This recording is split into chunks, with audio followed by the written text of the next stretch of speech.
Someone once said, we'd better pay attention to the future because that's where we're going to spend the rest of our lives. Yet too often those are just words to many people who end up finding themselves fixed almost entirely on the present. Or they dream about the future, but they do nothing about it. And so their dreams seem at best elusive and at worst unattainable. But to believe that about the future is a mistake. Hello, my name is Joel Barker. And we've come here to talk about why positive visions of the future are so important, even essential, to nations and organizations, to corporations and communities, to individuals young and old, to each and every one of us who want to make a difference in the world.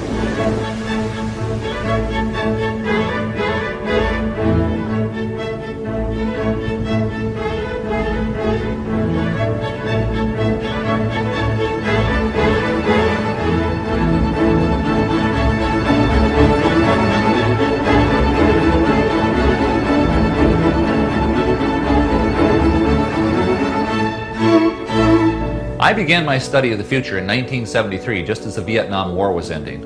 OPEC had taken control of energy pricing. Watergate was beginning, and inflation was soaring beyond control around the world. For many people, from corporate leaders to the person on Main Street, the problems of the present seemed so overwhelming that it seemed pointless to think about the future. And yet, in the midst of all that turbulence and pessimism, I came upon the works of three scholars who showed me that having exactly the opposite attitude, a positive one, was much wiser. Each of these scholars, in his own way, convinced me that it is essential that we think about, dream about, and ultimately envision our own futures, especially in the really tough times. In fact, I believe that having a positive vision of the future is perhaps the most forceful motivator for change that you and I possess. We are now going to take a journey to see how these ideas fit together, and to see how we can use these ideas to make our own organizations, our own families, our own lives richer and more fulfilling. We begin our journey here because of the Dutch scholar Fred Polak, who wrote a book entitled The Image of the Future. Polak was intensely interested in the relationship between nations and their image of the future. He asked a kind of chicken and egg question. Is a nation's positive image of its future the consequence of the nation's success, or is the nation's success a consequence of its positive image of its future? To find an answer to that question, he read the literature of many nations, both ancient and modern, to see how positively they wrote about their future and how well they lived up to their expectations. What he found is perfectly symbolized here in Athens at the Parthenon. The Parthenon was first a vision in the mind of the architect. So too did the Greeks envision the future of their culture. How did this all happen? Well, the Greeks began with dreams, but then they changed those dreams into something much more powerful: vision. Vision is the result of dreams in action. What Polak found in his research was that significant vision preceded significant success. In example after example, he saw the same pattern emerge. First, a compelling image of the future was offered by leaders. Then that image was shared with their community, and they agreed to support it. Then together, acting in concert, they made the vision a reality. It was true here in Greece 2,500 years ago, and it was the same for Rome, and for Spain, for Venice, for England, for France. It was the same pattern for the United States of America. And even today we can see the power of vision sweeping across the world, from Eastern Europe to the Pacific Rim. What is particularly interesting to me in Polak's research is the fact that many of the nations, as they began their climb to greatness, did not have the right resources, or the critical population base, or an obvious strategic advantage. In fact, they succeeded against the odds. What they did have was a profound vision of their own future. And that is the key ingredient. Not the only one, but the first and most important. Nations with vision are powerfully enabled. Nations without vision are at risk. I used to be a school teacher, and after I read Fred Pollock, I realized that what he was saying for nations was equally true for children. Children are profoundly affected by their vision of the future. From my own experience, I'd seen a pattern. My very best students always knew where they were going, what they were going to do with their lives. When I read Benjamin Singer's scholarly work, The Future-Focused Role Image, I found that my observations were strongly reinforced by a lot of research. The research summarized by Singer indicated that low-performance students had almost no sense of their future. Their focus was strictly short-term, and they believed the ability to shape their future was in the hands of fate. They were personally powerless. The research also indicated that successful students had a much greater personal sense of control over their future, and they thought in time horizons of 5 to 10 years out. One thing in particular intrigued me about the research. In identifying the successful students, IQ and family background were not the key indicators of success. Some of the most successful students came from very difficult family and social situations and did not score well on the standard IQ tests. Some of the most unsuccessful students had genius IQs and came from the best of families. So, what was the key differentiator? Vision. What all the successful students shared was a profound and positive vision of their future.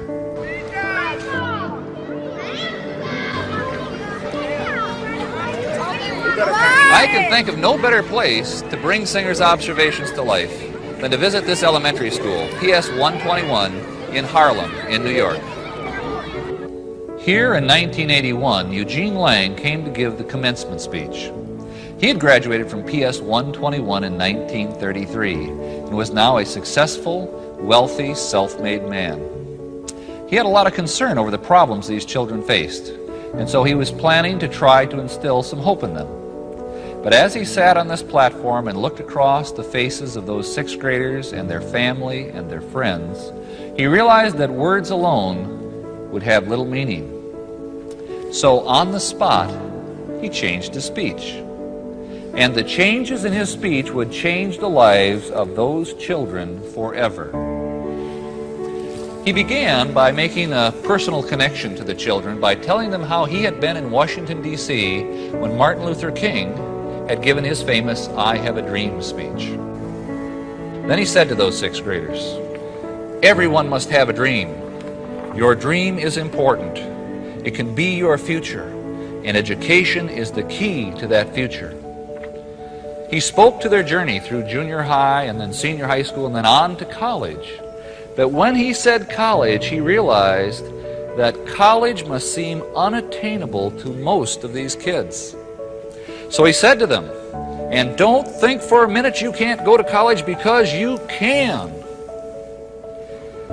And then, with the family and friends listening, he promised those sixth graders that he personally would provide each and every one of them who graduated from high school a college scholarship.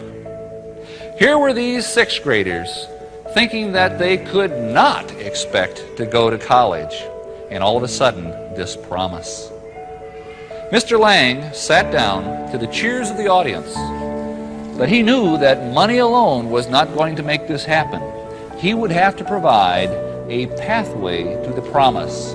So almost immediately, in addition to giving his money, Mr. Lang created a support structure of the teachers and parents and community to work with these students to make sure that they would realize their marvelous vision. From past history of this school, you would have been able to predict that of those sixth graders who graduated from this school, only 25% would have graduated from high school. And of that 25%, almost no one would have gone on to college. But thanks to Mr. Lang and the support he and the community provided, 48 out of 52 of those students graduated from high school, and of that 48, 40 went on to college. Here at PS 121, in the heart of Harlem, we see perfectly illustrated what Benjamin Singer wrote about. The power of a child's vision with the help of the community to overcome history and economics, to motivate that child to extraordinary achievements.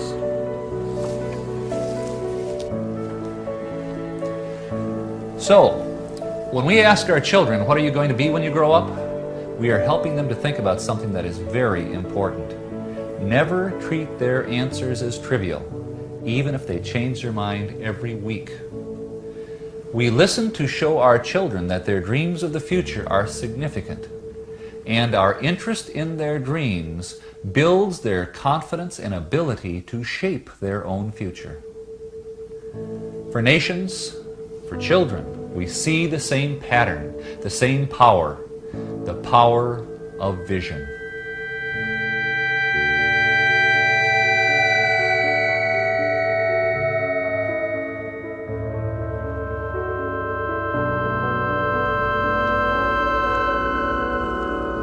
This is Auschwitz. It seems a strange place to come to talk about vision. During World War II, millions of people, mostly Jews, but Poles and Russians and Gypsies too, were put to death in camps like this. The reason we have come here is to examine the importance of vision under the worst possible conditions. It was here that the third scholar who influenced me made his discoveries. His name was Viktor Frankl. He was a psychiatrist in Vienna. He had a good practice, lived the good life. He was Jewish. When World War II broke out, he was rounded up by the Nazis along with thousands of others and brought in freight cars to this hell on earth. When he arrived, Frankl set 3 goals for himself. 1, to survive. 2, to use his medical skills and help where he could. And 3, to try and learn something. Imagine that, to try and learn something amidst the Holocaust. Well, Frankl succeeded in all 3 of his goals. And after the war, he went back to Vienna and wrote his now classic book, Man's Search for Meaning, in which he illuminated what he learned. In his book, Frankl acknowledged that the majority of prisoners were executed soon after they arrived. What Frankl focused on in his writings were those who, like himself, were instead put to work under the most horrible of conditions. Millions died. Yet among those who survived, Viktor Frankl found a common thread, a trait essential to their survival. All of those who made it through had something significant yet to do in their future. Let me repeat that.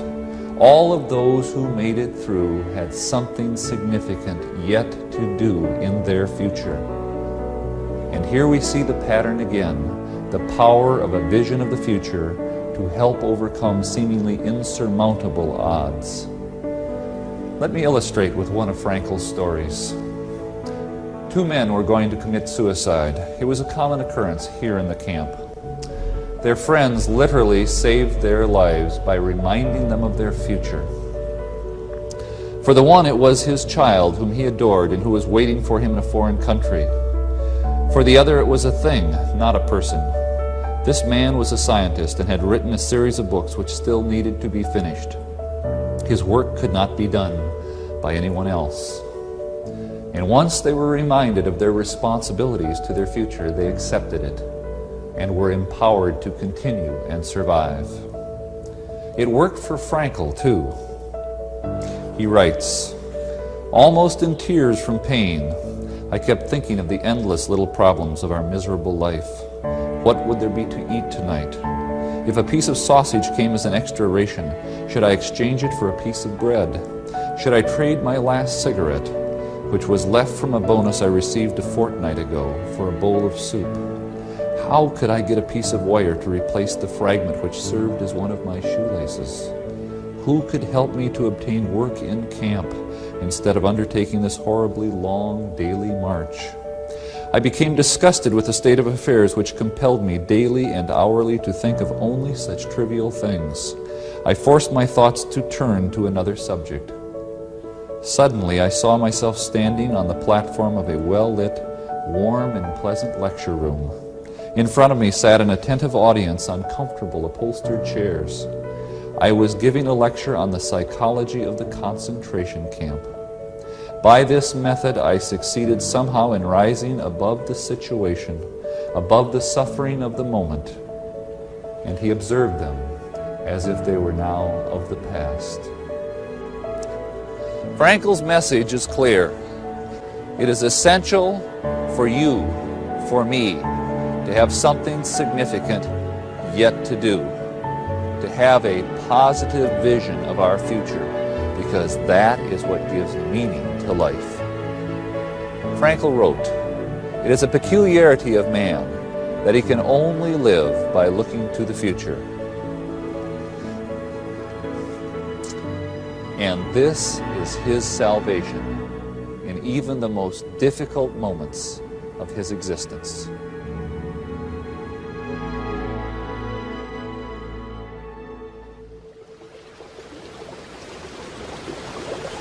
We have come here to share a metaphor.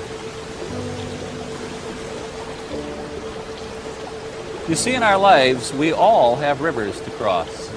On the other shore is our future. Sometimes the river is calm and the crossing is easy, but other times the river is turbulent, full of unpredictability. Too often during these turbulent times, we try to cross the river just by jumping in and starting to swim. We find ourselves swept away in the current, washed downstream. We hope that where we end up on the other side will be good enough. But there is a better way to cross the river, to have a vision of our future. Then, when we see our vision beckoning to us with its positive power, it will reach like a rope back across the river to give us something to hang on to as we step into the water. Now the river is going to grab at us, try to break our grip, try to carry us away from our destination. It takes work to hang on. We have to pull with our own muscles, think with our own minds, commit with our own hearts. No one else can do the work for us. And while there is no guarantee that we will arrive at our goals, this rope, extended from the power of our vision, offers us our best connection to the future. And if we grab it firmly in our hands, then we will be ready to take the plunge and venture toward tomorrow. We have looked at nations that have risen from nothing to world shapers. We've examined the research on the key ingredients that make children successful.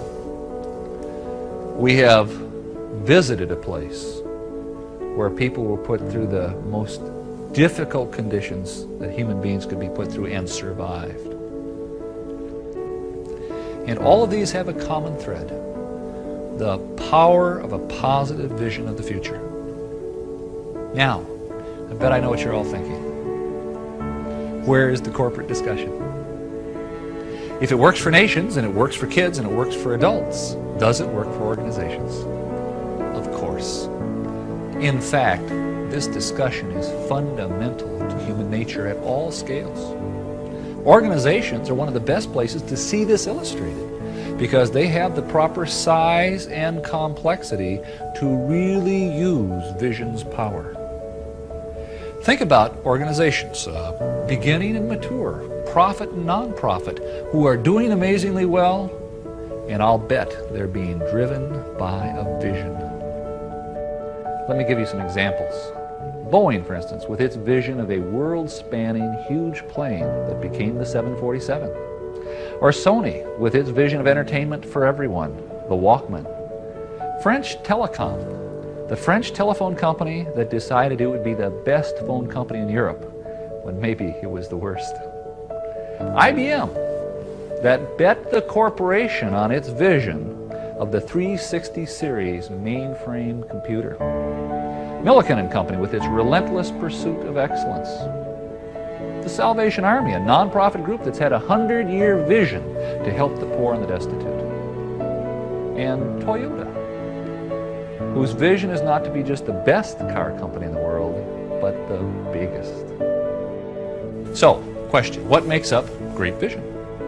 First, let me tell you something that isn't part of the vision. In fact, it's a mistake to have it a part of the vision. Vision is never expressed in just financial numbers. Those numbers are always a consequence of a vision achieved. So, what are the key ingredients? Well, first, visions need to be developed by leaders.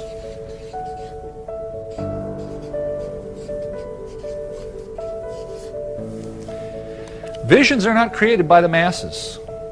Now, good leaders talk to their people and listen to their people. By the way, they listen and explore the world as well. But it is the role of leadership, not of followers, to take all that input and focus it and bring it into a coherent, powerful vision. Second,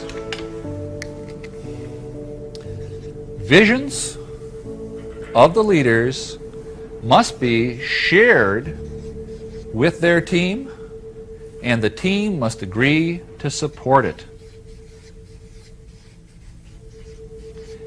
If you have that sharing and that support, you then have created the vision community.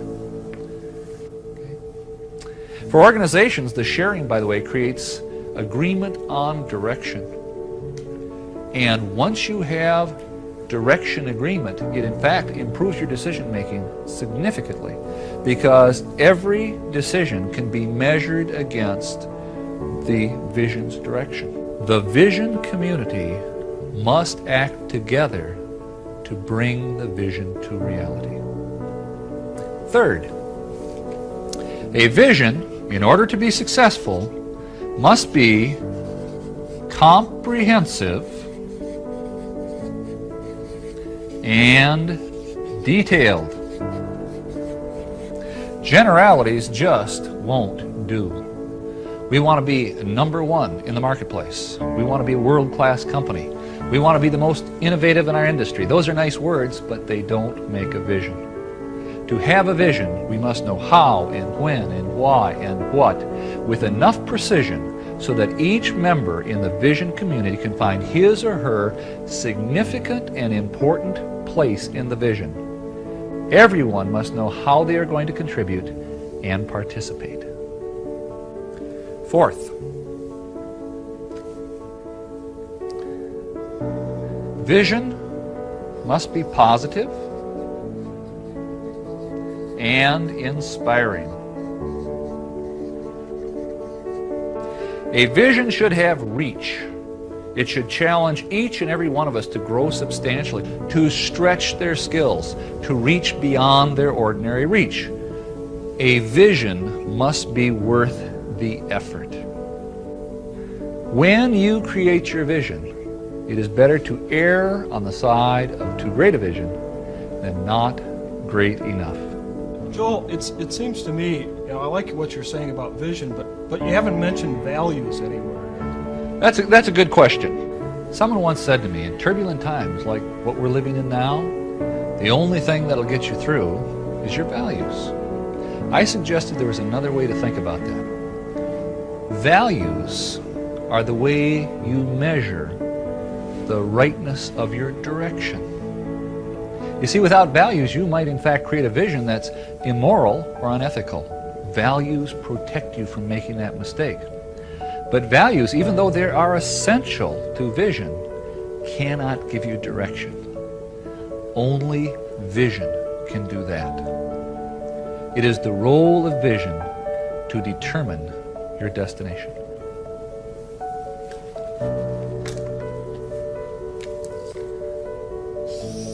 Leader initiated, shared and supported, comprehensive and detailed, positive and inspiring.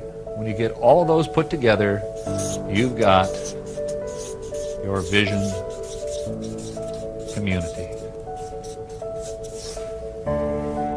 And once you have the vision community, now you are empowered. There's a story I'd like to share with you. It was inspired by the writings of Loren Eiseley. Eiseley was a very special person because he combined the best of two cultures. He was a scientist and a poet. And from those two perspectives, he wrote insightfully and beautifully about our world and our role in it.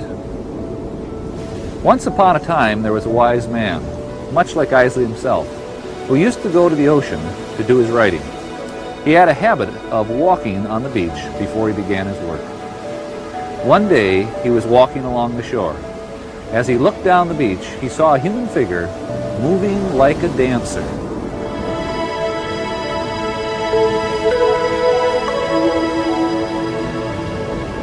He smiled to himself to think of someone who would dance to the day. So he began to walk faster to catch up. As he got closer, he saw that it was a young man, and the young man wasn't dancing, but instead he was reaching down to the shore, picking up something,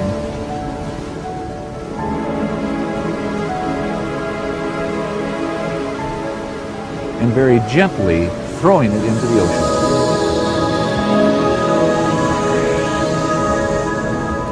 As he got closer, he called out, "Good morning, what are you doing?" The young man paused, looked up, and replied, "Throwing starfish in the ocean." "I guess I should have asked, why are you throwing starfish in the ocean?"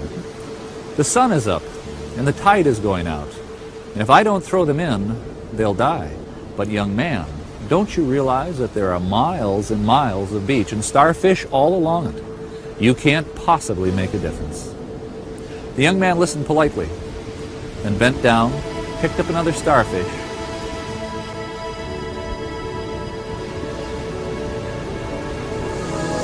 and threw it into the sea, past the breaking waves.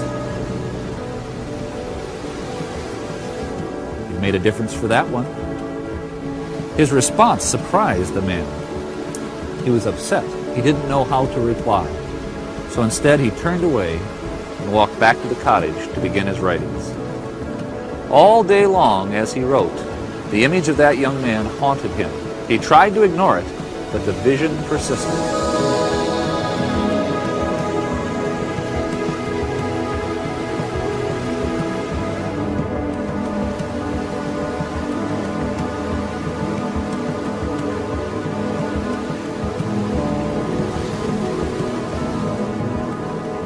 Finally, late in the afternoon, he realized that he, the scientist, he, the poet, had missed the essential nature of the young man's actions. Because he realized that what the young man was doing was choosing not to be an observer in the universe and watch it pass by, but was choosing to be an actor in the universe and make a difference. He was embarrassed. That night he went to bed, troubled. When morning came, he awoke knowing that he had to do something. So he got up, put on his clothes, went to the beach, and found the young man. And with him he spent the rest of the morning throwing starfish in the ocean. You see, what that young man's actions represents is something that is special in each and every one of us. We have all been gifted with the ability to make a difference. And if we can, like that young man, become aware of that gift, we gain, through the strength of our visions, the power to shape the future. And that is your challenge. That is my challenge. We must each find our starfish. And if we throw our stars wisely and well, I have no questions that the 21st century is going to be a wonderful place. Remember, vision without action is merely a dream. Action without vision just passes the time. Vision with action can change the world.